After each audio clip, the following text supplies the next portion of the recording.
नहीं अब रण होगा, जीवन जय या कि मरण होगा।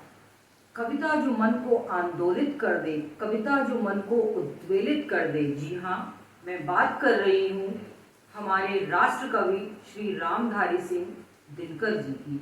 आज 23 सितंबर को सारा देश, देश ही क्यों सारा विश्व आपकी जयंती मना रहा है। और आपकी जो कविता है वो एक सूरज सा तेज लिए हुए है, जिसकी रोशनी से हम सभी प्रकाशवान हैं।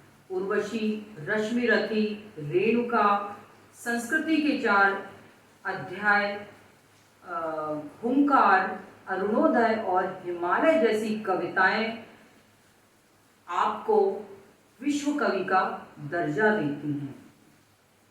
दिनकर जी की कविताएं ओज से भरी हुई हैं। आपकी भाषा अत्यंत प्रवाहपूर्ण और सरल है।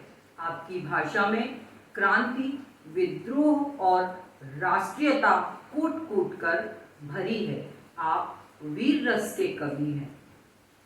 तो आज अपने युवा साथियों के लिए मैं लेकर आ रही हूँ आपकी ही एक बहुत जोश और उत्साह से भरी कविता, कांटों में राह बनाते हैं। तो आइए सुनते हैं, कांटों में राह बनाते हैं।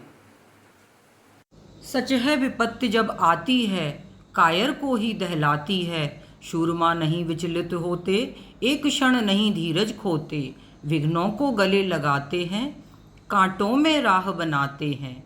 मुख से कभी उफ न कहते हैं, संकट का चरण न गहते हैं। जो आ पड़ता सब सहते हैं, उद्योग निरत नित रहते हैं।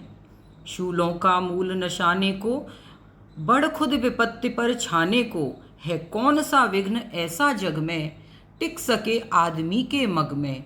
खम ठोंक ठेलता है जब नर, पर्वत के जाते पांव उखड़। मानव जब जोर लगाता है, मानव जब जोर लगाता है, पत्थर पानी बन जाता है। गुण बड़े एक से एक प्रखर, हैं छिपे मानवों के भीतर। मेहंदी में जैसे लाली हो, वर्तिका बीच उजियाली हो। बत्ती जो नहीं जलाता है, रोशनी नहीं वो पाता है। पिसा जाता जब इक्षुदंड, इक्षुदंड मतलब गन्ना, गन्ना जब पीसा जाता है तो झरती रस की धारा अखंड। मेहंदी जब सहती है प्रहार, बनती ललनाओं का सिंगार। जब फूल पिरोए जाते हैं, हम उनको गले लगाते हैं। जब विघ्न सामने आते हैं, सोते से हमें जगाते हैं। मन को मरोड़ते हैं पल पल, तन को झंझोरते हैं पल पल। सतपथ की ओर लगाकर ही जाते हैं, हमें जगाकर ही। वाटिका और वन एक नहीं, आराम और रण एक नहीं। वर्षा अंधड़ आतप अखंड, नरता के हैं साधन प्रचंड। वन में प्रसून तो खिलते हैं, बागों में शाल न मिलते हैं। कंकड़ियाँ जिनकी सेज सुधर, छाया देता केवल अंबर। विपदाएं दूध पिलाती हैं, लोरी आंधियाँ सुनाती हैं। जो लाक्षागृह में जलते हैं, वे ही शूरमा निकलते हैं।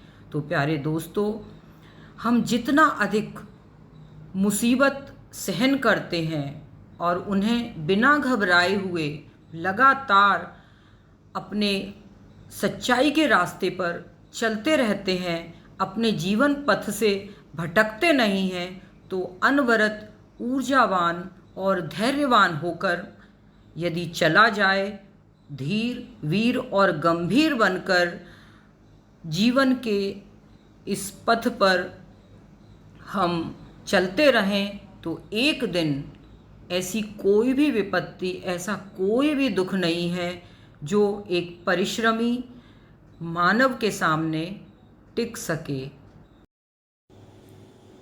साथियों, हमारी सफलता और असफलता इस बात पर भी निर्भर करती है कि हमारे मित्र कैसे हैं, हमारे दोस्त कैसे हैं, हमारे सलाहकार कैसे हैं।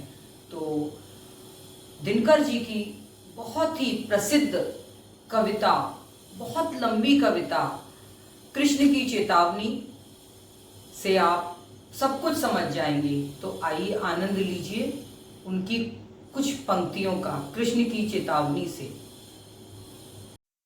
वर्षों तक वन में घूम घूम बाधा विघ्नों को चूम चूम सह धूप धाम पानी पत्थर, पांडव आए कुछ और निखर, सौभाग्य न सब दिन सोता है, देखें आगे क्या होता है। मैत्री की राह बताने को, सबको सुमार्ग पर लाने को, दुर्योधन को समझाने को, भीषण विघ्न बचाने को, भगवान हस्तिनापुर आए, पांडव का संदेशा लाए।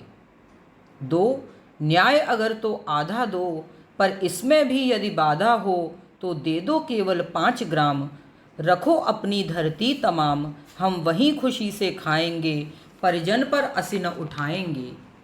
दुर्योधन वह भी दे न सका, आशीष समाज की ले न सका, उल्टे हरि को बांधने चला, जो था असाध्य साधने चला।